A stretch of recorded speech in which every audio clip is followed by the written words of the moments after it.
The Hundred Years' War, a fragmented medieval conflict. Start and end dates. The war began in 1337 and officially ended in 1453, lasting 116 years in total. Cause: it was primarily a conflict over the succession to the French throne, ignited by tensions between England and France. Not continuous fighting. The war consisted of a series of battles, truces, and long periods of inactivity.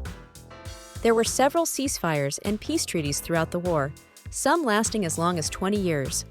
For example, the Treaty of Bretigny, 1360, brought a temporary halt to hostilities, leading to a prolonged peace period. The Truce of Lorlingham, 1396, brought another 28 years of relative peace. These gaps meant that actual fighting occurred in short bursts rather than continuously over the full 116 years. Feudal warfare. At the time, the concept of centralized national armies didn't exist as we know it.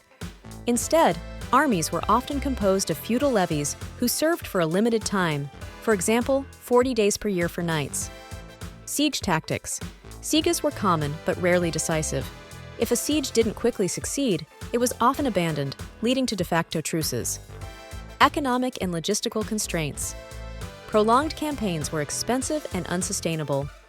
Both sides often paused to regroup and recover. During one of the most critical phases of the war, Joan of Arc emerged in 1429, inspiring the French to turn the tide against the English, particularly during the Siege of Orleans. The war concluded in 1453 with a decisive French victory. England retained only Calais, losing its territories in France, including Normandy and Gascony. The Hundred Years' War is a misnomer when viewed as a single, uninterrupted conflict. It was more of a drawn-out series of campaigns punctuated by long periods of peace and inactivity.